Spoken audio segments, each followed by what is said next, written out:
Hello. I've been think I should probably do this with better lighting and so on. But if I do, I'll just procrastinate forever, as I've already procrastinated for long enough. Oh, my cat. So I'm going to demonstrate some points for back pain, and they're going to be on the leg. Because the other points are on the back, and the practicality is I don't have a model to demonstrate on, and I don't know. I have fairly flexible arms, so I can probably put a camera on my own back and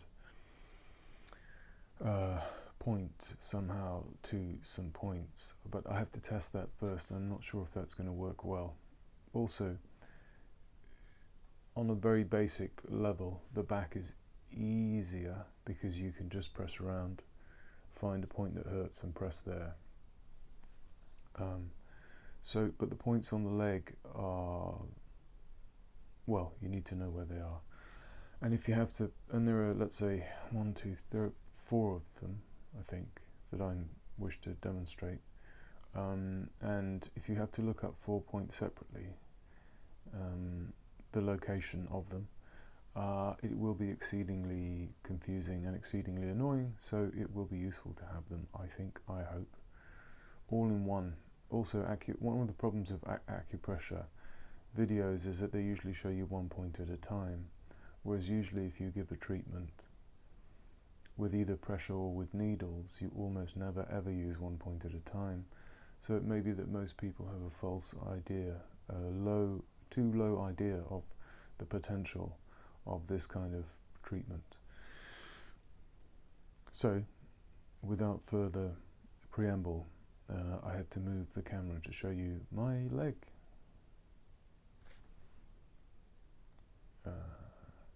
Yeah. So here there is the amusing situation that I messed up the sound with the angle of the camera, so now I have to try and dub myself. Okay, so this is the first point. It is, you have to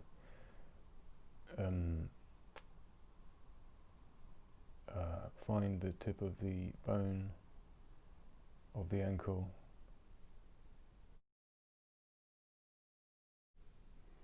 So this here is the tip of the external malleolus, and the first point is just below it, but slightly forward. Because if you go right below it, there is a tendon, and you don't want to put needles in the tendon because it will hurt, and you don't want to press on the tendon because that's just not very helpful.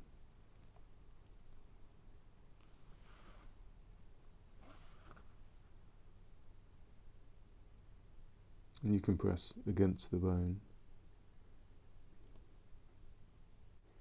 Okay, so this is the second point, and you use the same tip of the external malleolus as a reference landmark, and then you find the back of the Achilles tendon, and this point is between those 2 points on a horizontal line. And the point is inside the ditch, as it were, that runs just in front of the Achilles tendon.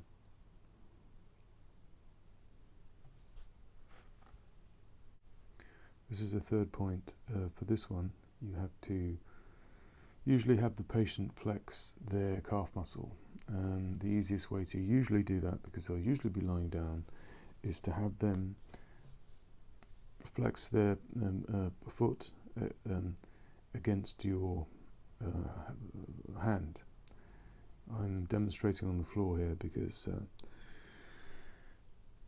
just because I can, but a patient will usually be lying down. So then that makes the 2 heads of the calf muscle more clear, and this point is between the 2 heads of the calf muscle, at the lower cleft. If you put your hands around there, you will feel where that cleft is. It's at the bottom of the bottom of where the belly of the muscle, right there, just at the bottom. It's like a heart shaped, like an upside down heart shape, in the cleft at the top of the heart shape, like that.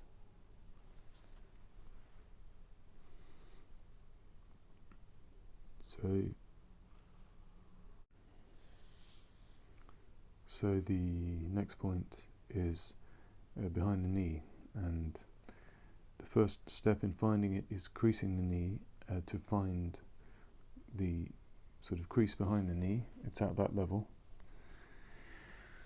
Then you have to feel behind the knee, and there are tendons on either side, either extreme of the margins of the knee.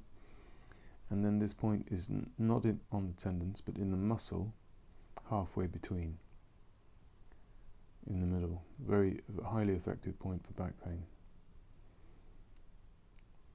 In there. The next point uses the same crease of the knee, but you have to find the crease underneath the buttock, where my left hand is in the diagram. The crease underneath the buttock. And this point is halfway between the crease in the knee and the crease in the buttock, halfway up and right in the middle, like a pair of ladies' tights that has a line down the middle. It's there. I have no idea what I'm saying on the camera now, probably I'm just talking nonsense.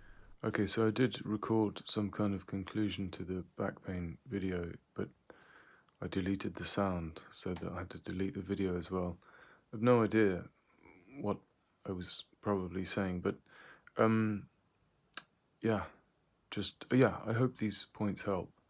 And I'm going to, I think, put the names of the points with diagrams of the points from online pictures and try and link them maybe to the places in the diagram with a timestamp where I'm demonstrating how to find them. This video, but the way I made it may be really confusing, or it may be helpful.